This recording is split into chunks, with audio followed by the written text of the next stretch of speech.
Hey folks, Jimmy here, aka Ballad of the Dead. Welcome back to the channel and welcome to the latest issue of Warhammer 40k Combat Patrol magazine. Now, as per usual with every video on this channel, if you like the content, obviously give it a thumbs up. It goes a massive way. If you haven't already subscribed to the channel and you like the content that I do and you want to support the channel, obviously give a subscribe. It all goes a massive way to helping out the channel. And of course, just comment down below. Basically the way the comments work on smaller creative videos is it gives us a little bit of a boost and it pops more people, we pop into more people's algorithms and everything like that for it.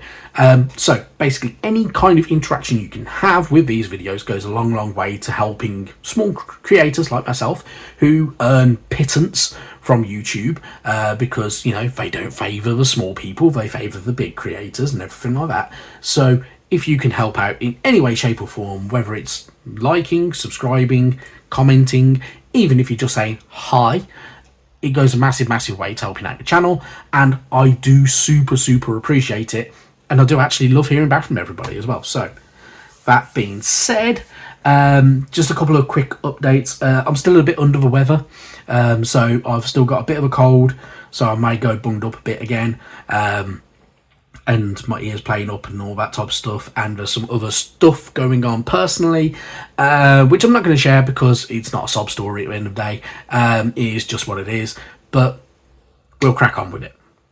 Right, so getting into it. This week we're on issue 75 of good old Combat Patrol magazine. It is part 1 of 2 of our field ordnance batteries for the Astra Militarum range. So you've got 2 sprues here, which I believe could be enough to get us going with both of them, and then obviously we'll get the bases and probably some other parts next week. So yeah, happy days. I'm quite happy with this. It's a really good kit. Obviously there are build options for it, so whether you want to go for the las cannon, the artillery cannon, there's the missile launcher and stuff like that, you can go through different rank kind of variations of weaponry for it. Entirely up to you, and you get 2 of them at the end of the day as well. And obviously you've got a couple of Astra Militarum squads to kind of maintain the ordnance as well. So pretty cool stuff. Yeah, I must admit I'm probably going to leave this until next week. I'm not going to build them up until then, just because we haven't got everything. So it is what it is, but really cool stuff. I must admit these are probably 2 of the best kit, probably the best kit that you get in the entire range, and probably the most valuable as well. So I can imagine this one's going to be a bit of a pain in the ass to find, but it is what it is. The other thing we get is good old punch out cards. So we have ones for the Astra Militarum and the Atalan Jackals. We have some data cards, we have some stratagems, so we have the World Eaters as well, so we get the Mauler Fiend, obviously that's going to be coming before issue 90. We've got Jackals, Lord on Juggernaut and all that good stuff. Then we've got our good old Cadian Shock Troops and Command as well, and a couple of more scenery cards as well, all to join the never-ending list of cardboard that seems to be coming with this magazine's run. It is what it is, but pretty cool stuff, and obviously you get a little bit of a glimpse into the future of what we're going to get with our World Eaters between issues 80 and 81 and 90. So, no, pretty cool stuff. Moving on to the actual issue of the week. Obviously, as I say, it's part 1 of 2, so obviously we have our build guide to get us going. So there are going to be parts that we're not going to be able to build, obviously, because you can build most good chunk of it up, but we're going to have to wait for the other parts to arrive next week. So there may be little bits that you can get going now, so it's worth checking the sprue to what parts are needed and everything like that. But otherwise you don't have to start it if you don't want to start it just yet. As I say, I'm going to leave it until next week, and then I'm going to build it once we've got all of it all together to make life a lot more simple. And obviously we'll get the bases next week as well, so that'll be pretty cool.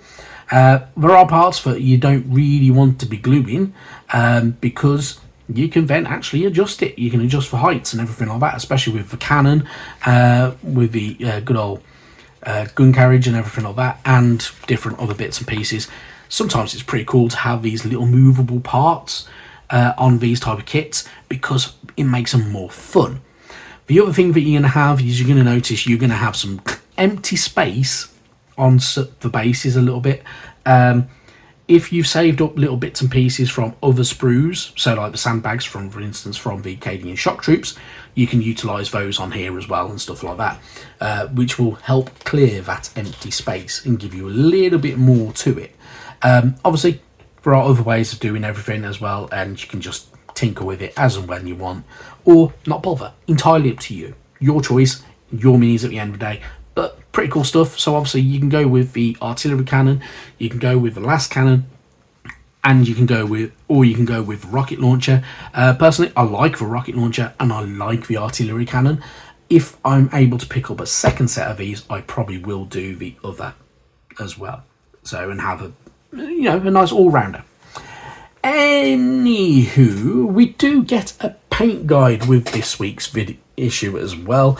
Obviously, it is time to update our orcs, because we're slowly updating all the other factions as and when we go, because now we can kind of finish them off. So, using things like Uriel Yellow to brighten up the yellow areas, White Scar to brighten up the white areas, as edge highlights and all that type of stuff as well. Goes a long way. It's up to you if you want to go through certain parts of this as well. My thing with this is, with your metal plating for the orcs, for instance, doing the edge highlights like this is actually pretty good. However, because it's metal plating, if you want to add a little bit of extra detail, you use a little bit of a small edge highlighting of lead belcher in certain areas, gives you that kind of scuffed up look, and stuff like that. So you can make these kind of nice little bit of inroads as well, so like the metal's kind of been shown through and stuff like that with them, and it makes it a little bit more interesting, a little bit more detailed, and yeah, is worth a shot, so why not? But otherwise, a really cool set of minis, obviously, that are now going to be completed, especially if you're following the guide. As I say, there are ways of changing it and slightly improving here and there and everywhere if you wanted to, whether you want to do the kind of caution stripes or anything like that on the blade, that kind of a chain blade, for instance, and stuff like that. You can do. If you don't want to, you don't have to. You can do other little bits of details here and there. So if you want to do, I don't know, some tattoos on the orcs, you could.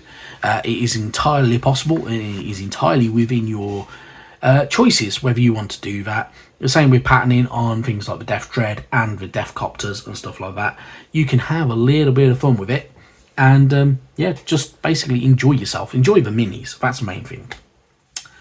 Moving on from there, we get part 19 of Bonds of Honor. So continuing that main fiction story that we got going through the course of this magazine, going into part 19 of it.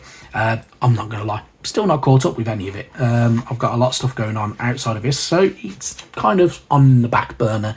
I might get around to it at some point, who knows when, but pretty decent. It's a pretty good little bit, and yeah, it's quite an interesting looks like quite an interesting read, because it's interacting with a lot of different factions and not just sticking to Space Marines versus Orcs or Space Marine versus Gene Stealers, for instance. You're getting a little bit of everything all the way through, which is really cool. Moving on from there though, obviously you get to do things like naming your field ordnance. So the collect page, you can give your guns names. So for instance, you could have Big Brenda, or you could have yourself, I don't know, Blasting Bobby. Basically, you can have a little bit of fun with these names. So, you know, maybe you don't want to go with Big Brenda and you want to say Big Bill, which is a wrestler really, but you know, it is what it is. But yeah, you could go with different things like that, and you can have a little bit of fun with it. You can tinker with it. You can mix and match with names. So you could go Roaring Brenda or Little Gertrude or something like that, just for a giggle. Your choice. They're your minis. Name them as you will. But it adds a little bit of kind of flavour to your builds. and just changes things up, which is pretty cool. So it's all in the name of fun, really, for that bit. Which, you know, what's doing this hobby without having a little bit of fun? What's the point in it? Anyway, you get your data sheet on the other side as well, so you get into all the characteristics. So depending on which weapon you've gone through, whether it's the field gun, last gun, you've got last pistol that your certain soldiers will have, Malleus rocket launcher and stuff like that, which are parts of your the actual artillery itself. Close combat weapons, because some of them will carry knives and stuff like that, so you get to do a bit of that good stuff. That's really, really cool fun, and it's a little bit interesting at the same time.